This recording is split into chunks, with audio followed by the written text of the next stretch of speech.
형님들, 만약 내년부터 밤에는 운전대를 잡을 수 없다면 어떡하시겠습니까? 나라에서 어르신은 위험하니까 낮에만 타세요. 고속도로는 못 타십니다. 이런 통지서가 날아온다면요. 농담이 아닙니다. 지금 이 순간에도 정부와 전문가들은 고령 운전자를 대상으로 조건부 면허 제도 도입을 논의하고 있습니다. 여러분 숫자 하나 보고 가시죠. 2024년 어제 발표된 최신 통계입니다. 65세 이상 고령 운전자가 낸 교통사고 42,369건, 전체 교통사고의 21.6%. 이게 얼마나 심각한 수치냐면요. 2020년에는 31,072건이었습니다.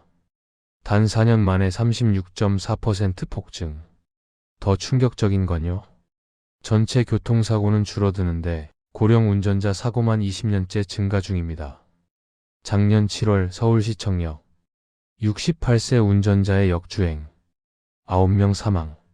지난 11월 인천 부평구 70대 남성의 인도 돌진. 2살 아이와 엄마 중상.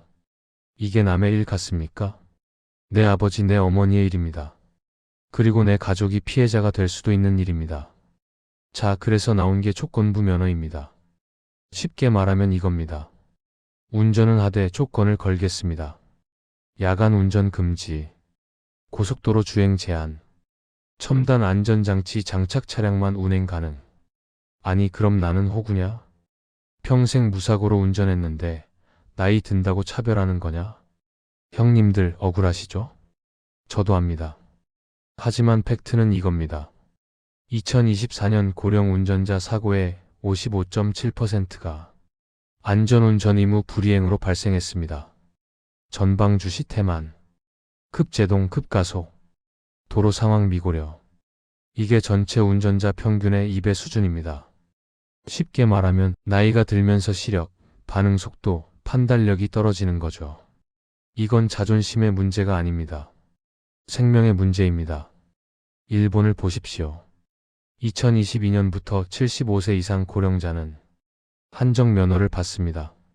실차 시험을 다시 보거나 비상 자동 브레이크가 장착된 서포트카만 운전 가능.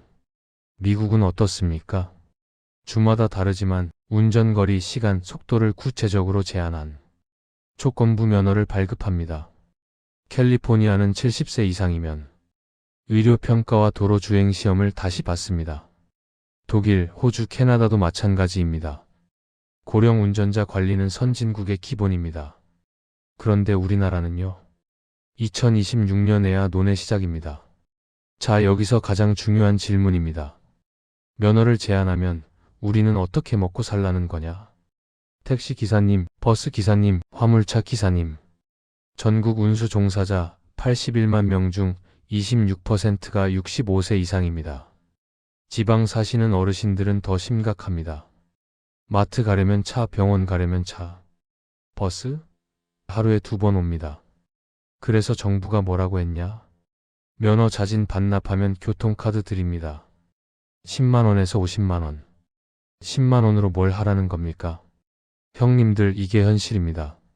나라는 안전을 강조하면서 어르신들의 생계와 이동권은 보장 안 해줍니다. 자, 그럼 답이 뭘까요? 첫 번째, 첨단 안전장치 장착입니다. 페달 오작동 방지 장치, 비상 자동 제동 시스템 ABS, 차선 이탈 경보. 정부는 2029년부터 신차에 의무화한다고 합니다. 2029년이요? 지금 당장 필요한데요? 일본은 이미 국가가 지원금을 줍니다. 고령자가 서포트카를 사면 최대 300만원 지원. 우리나라는요? 알아서 사세요. 돈은 본인 부담입니다. 두 번째, 운전 능력 평가를 강화해야 합니다. 지금은 75세 이상만 3년마다 갱신입니다. 70세부터 단축해야 합니다. 최근 도로교통공단 연구에서 밝혀졌습니다. 70세부터 운전 인지 능력이 급격히 떨어집니다. 반응 속도, 상황 인식, 위험 지각 모두 70세부터 꺾입니다.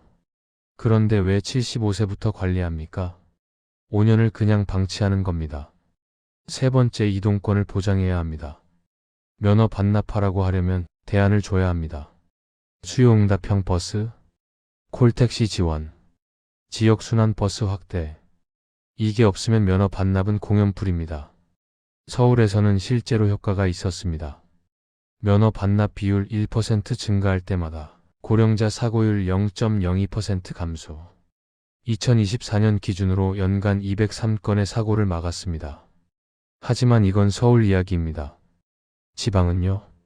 자, 지금 이 영상을 보고 계신 65세 이상 형님들께 드리는 말씀입니다. 첫째, 본인의 운전 능력을 냉정하게 평가하십시오. 밤에 운전할 때 불안하십니까? 차선 변경할 때 옆차가 안 보입니까? 급 브레이크를 자주 밟습니까? 이런 증상이 있다면 위험 신호입니다. 둘째, 안전장치 장착을 고려하십시오. 페달 오작동 방지 장치는 100만원에서 200만원 선입니다. 비싸다고요? 사고 한 번 나면 그 이상입니다.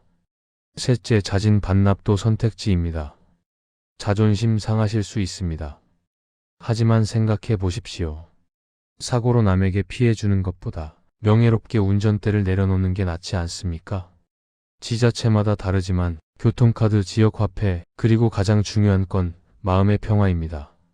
그리고 이 영상을 보고 계신 40대, 50대 자녀 여러분, 부모님과 대화하십시오. 아버지, 차 팔아드릴까요? 이렇게 말하면 안 됩니다. 아버지, 안전장치 달아드릴게요. 제가 병원 모셔다 드릴게요. 이렇게 접근하십시오. 운전은 어르신들의 마지막 자존심입니다. 이동의 자유는 삶의 질입니다. 그걸 한순간에 빼앗으면 우울증, 고립감이 옵니다. 그래서 대화가 필요합니다. 강요가 아니라 설득입니다. 명령이 아니라 배려입니다. 자, 정리하겠습니다. 첫째, 2026년 초건부 면허 제도는 논의 중입니다. 확정은 아니지만 추진 가능성 높습니다. 둘째, 고령 운전자 사고는 20년째 증가 중입니다. 2024년 42,000건, 전체의 21.6%. 더 이상 방치할 수 없는 수준입니다. 셋째, 해결책은 있습니다. 첨단 안전장치 장착, 운전 능력 평가 강화, 이동권 보장. 이 세 가지가 동시에 이루어져야 합니다. 여러분, 운전은 나이가 아니라 실력입니다. 하지만 안전은 타협할 수 없습니다. 자존심도 중요합니다. 하지만 생명은 더 중요합니다. 2026년이 오기 전에 우리 모두 한 번쯤 생각해 봅시다. 내 운전이 안전한가? 내 가족이 안전한가? 우리 사회가 안전한가? 오늘 영상이 도움이 되셨다면 구독과 좋아요 부탁드립니다. 그리고 이 영상 부모님께 꼭 보여드리세요. 대화의 시작이 될 겁니다. 자동차 금고였습니다. 여러분의 돈과 생명을 지키겠습니다.